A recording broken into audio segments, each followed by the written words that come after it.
What is up, and welcome back to another video. Like I mentioned, I'm wearing the same exact Allen Iverson jersey. I got a bunch of packages once again. So first off, it is a pickup that I just got, and it's between Blondie Beach and the Hundreds.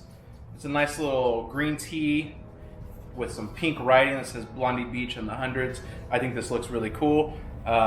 Honestly, I like Hundreds tees too. They actually fit me pretty well. And I just, they're a little bit thicker, which I also like too. But no, I think the colorway is pretty cool, and the Blondie Beach is pretty sick. If you don't know about Blondie Beach, they are a group, record label, pretty much everything. I mean, they're just very creative people. I met Justin a few years ago at actually the Hundreds Food Festival, and then I bumped into him a bunch of times, and he was a cool dude. And his entire crew is just very creative, and their music's pretty cool. So I'm just supporting them. And then I also got this nice little Blondie Beach hat with the B. It says the Hundreds on the back, kind of green. They should have done like a nice little pink. I think that would have been kind of cool actually. But that's just a nice little hat. So I like these pickups a lot. I haven't really bought anything from the Hundreds in a while, but make sure you're following Blondie Beach too as well. And yeah. But now let's get into the shoes. So this particular shoe came out in 2007. This was almost the first Nike SB that I got. I had to choose between this and the Pee Wee Hermans, which are high tops gray, and they had him inside on the insole, like sitting in a little theater seat, which is pretty cool. And I picked those. I actually like those a lot. And I actually just sold those like a couple weeks ago. I just outgrew them. I basically shredded them, and someone still paid, $100+ for them, which is just mind-blowing to me.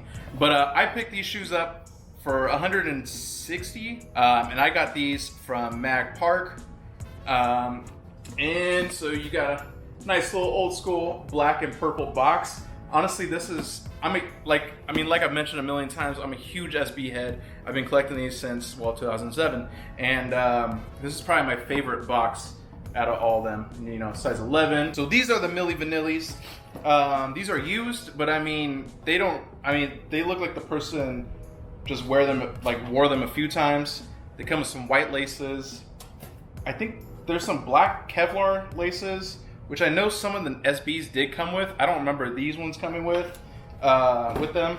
And then this is probably my favorite part. They have some dreadlocks, that's supposed to represent Milli Vanilli's hair, which I just remember like that was their one thing. Nike SBs back in the day, and even now, obviously you've seen with like the Chunky Duckies and the Grateful Deads, they put so much time in collaborating with whoever. And I don't even know if this was an exact collaboration, but they definitely, showed a lot of comparisons to Milli Vanilli. Now, before I get into this actual shoe, I'm gonna kind of do a little Nike SB rant. I know you guys probably don't want to hear it, but being the Nike SB head that I am, a lot of shops, a lot of YouTubers, a lot of shops that have YouTube channels keep mixing up SBs with dunks. Come on, like it's not even that hard. They say the best thing is just tell by the puffy tongue. If it's puffy, that's an SB. If it's normal, then that's a dunk. That's not true. So in this case, there is a puffy tongue. Obviously, these are skateboarding shoes. It's supposed to be made for padding. But a lot of the older releases, like the silver box, like Brown Packs, for example, actually had a thin tongue. My Sea Crystal lows, which were, kind of from the highs and they turned into a lows that came out like 4 or 5 years ago, they had a thin tongue too. But a good indication of an SB compared to a normal dunk is they have Zoom Air on the inside, and there's a lot more padding around your actual foot. The dunks are a little bit thinner because those are kind of supposed to be made for basketball. You're going to need a lot of support and padding in here when a skateboard is going to go straight against the shoe. So that's kind of the best indicator. And when you're buying used dunks, SBs, Jordan 1s, you're going to want to check to make sure that the stars are all good. In this case, literally I don't see any missing stars. So this pretty much has 100% stars, which mean that that this person really never wore these. So if you see missing stars, that means they're pretty worn.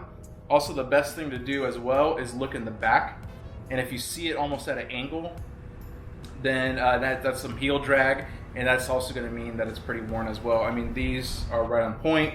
The Zoom Air is present. For being 13-year-old shoes, this is just insane. So enough of the rant. Let's get into the shoes. So first off, like I said, you have that puffy tongue.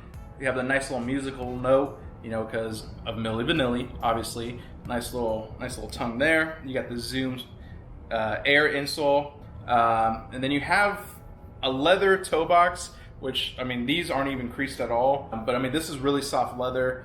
I'm pretty sure if you were to skate in these, that you would get thrashed pretty bad. And then you got suede kind of all the way around. And I did notice that, you know, someone, you know, was a little scuffed, so maybe they, you know, skated once in these, you know, doing some kick flips or something. That would get it right there. And then you have some patent leather on the sides, which is this nice little contrast. And then overall, it's just a really nice shoe. It does, you know, and then if you put the dreadlock laces, I think that would look pretty cool. But I mean, the white laces are pretty sick. You know, this is the same thing I did back in the day, that obviously this person who owned these did this as well, but it's a mix, you know, little mismatch laces. That was a huge thing in the SB culture back in the day. But I mean, overall, it's a nice looking shoe. They kind of remind me of Vamps that came out years ago as well. And for, you know, being how old, these are in great shape. My Pee-wees came out around the same time, and I mean, they were already separated and everything else. So whoever owned these before took really good care of these. And I think these are just a great shoe. Now, if you were to resell these, I mean, these are going for, I think, like 3 to 4. Who knows? I mean, SBs are just taking off, and it's ridiculous. But I mean, so if you can get SBs right now for pretty cheap, I would say do so. I think they're going to be a good investment for the next year or so. And then who knows? It might just die out after that. But I mean, SB back in the day, especially, I mean, they were just so crazy when it came to, you know, what they wanted to kind of collaborate with, or, you know, kind of use as a reference point. And I think this is overall good shoe. It's going to last a while. And I'm going to wear these like crazy. Now let me know what you think. Do you like SBs? Are you still not on the SB train or what? Till next time, guys.